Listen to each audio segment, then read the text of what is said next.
Goeiedag, good day, fellow South Africans and citizens of the world. And you got to take your hats off to the ANC government. They are completely clueless. Absolutely have no idea what they're doing. I put up plenty of videos on the 2020 channel where you can see what's happening around South Africa today in the black areas. People milling around, no social distancing. How do you have a lockdown when that's going on? That completely destroys the whole idea of a lockdown. And of course, as a result, South Africa's infection rate with the COVID-19 is going through the roof. But these clueless ANC cadres who are only there to just, get money in their back pocket whatever way they can, don't see it. Or maybe they do, but they don't care. That's how much they care for the population or the people they are supposed to represent. Let me tell you what's going on here. This is the latest in South Africa, the latest news. South Africa will focus on ramping up screening, testing, and its case management program as it enters its peak period of combating the COVID-19 pandemic. This is according to President Hippo Eyes Cyril Ramaphosa in his weekly column from the desk of the president. The country has seen a spike in daily infections over the past 72 hours, moving past 10,000 confirmed cases on Sunday evening. And believe me, that's just the tip of the iceberg. This thing is running riot right through the locations right now and the townships. This is a complete disaster. The complete lockdown is a complete and utter waste of financial time and money. But let's remember, the only businesses that are getting funding relief during this lockdown period, and there are billions of rands involved here, are those that are BEE compliant. And 99% of those will be associated with, guess who? Yeah, you got it. The ANC cadres. And 90% of those will be associated with the top politicians, their friends and their family. So basically it's another way of ripping off billions of rand from the so-called funding, this benevolent funding. None of it's gone to the white businesses that are struggling equally as badly.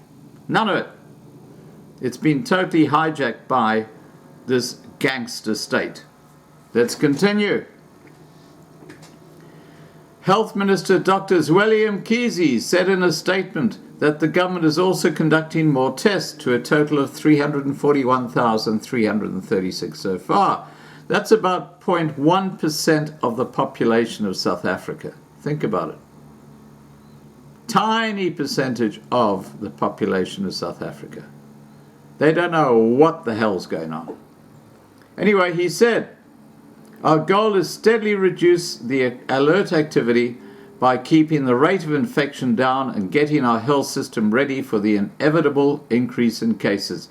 And the inevitable increase in cases is because the lockdown has failed. If you look at Australia, and I showed the charts a week ago, Australia's chart has gone like this since the lockdown. It's leveled out.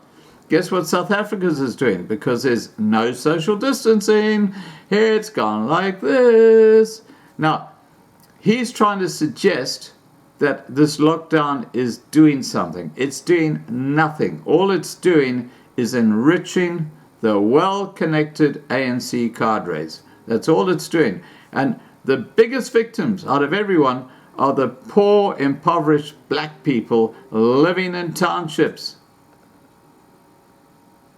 Many of them are starving because guess what happens to the food parcels? Yeah, you got it in one. Goes to the ANC councillors and it goes into their houses. And some of it gets sold to shops, enriches those ANC councillors. Some of it is given to family and friends.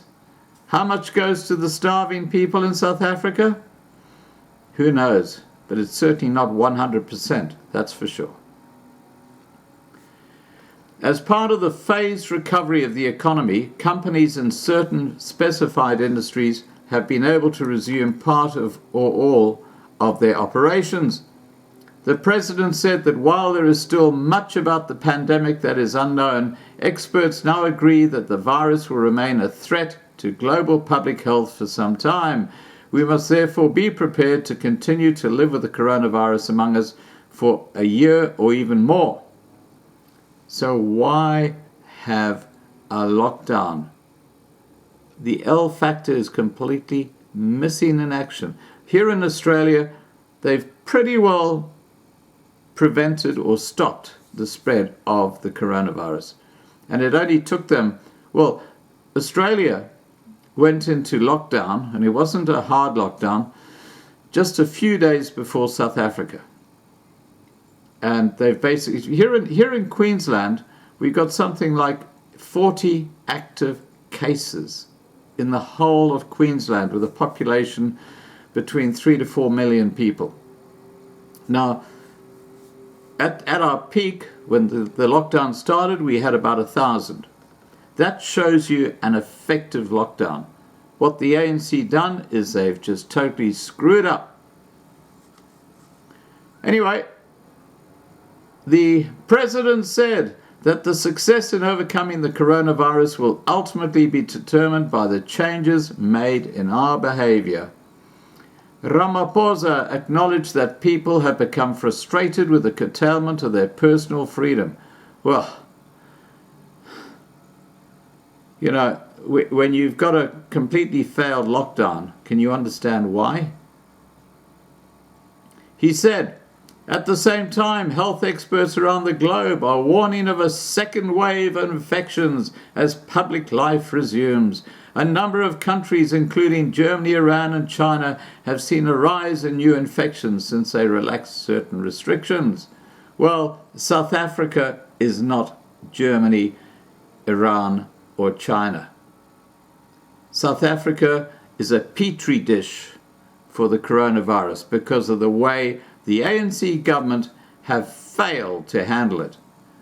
There is no social distancing amongst the majority population.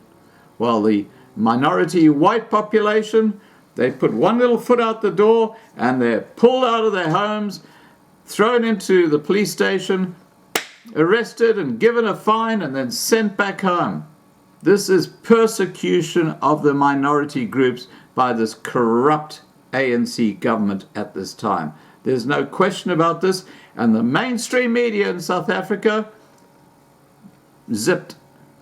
I need a bit of black tape to stick over my mouth because they are not reporting on this. It is just ridiculous.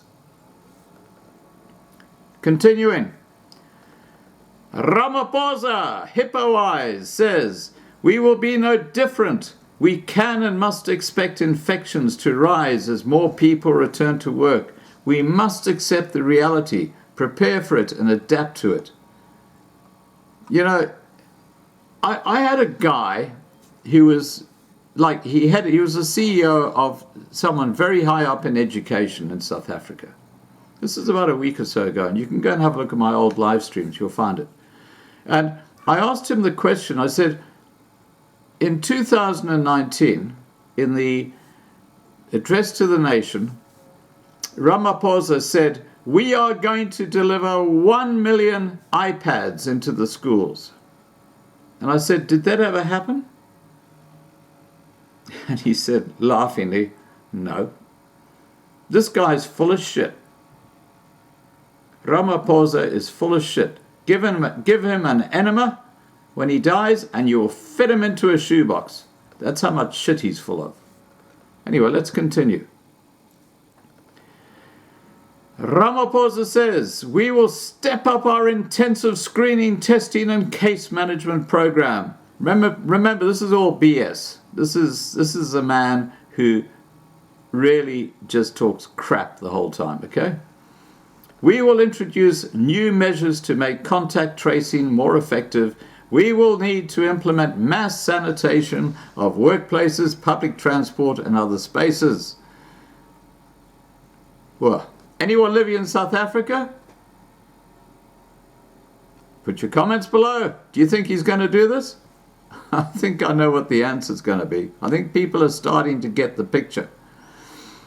The president said that as the restrictions on economic activity and daily life are eased, it is vital that all South Africans maintain that firm sense of personal responsibility.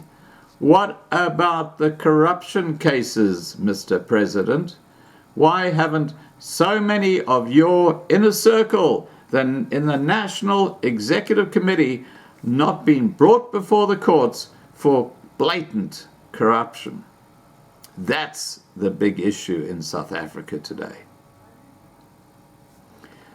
Ramaphosa said that imposing a nationwide lockdown gave the country a strategic advantage. No.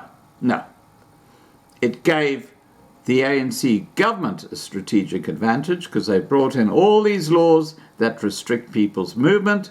It's allowed them to deploy the army. It's given them basically carte blanche control of South Africa. That's what it's done. But now he's trying to suggest that he's just helping South Africans. This guy is such a bullshitter. It's incredible. You know, if his words were electricity, he would be a friggin' power station. It's that simple. He would actually have enough electricity to keep the whole of South Africa going. But unfortunately, he's just a blatant bullshitter. Anyway, he said imposing a nationwide lockdown gave the country a strategic advantage. It brought us valuable time to prepare our health systems and put in place containment measures. This is slow transmission and save lives. Now,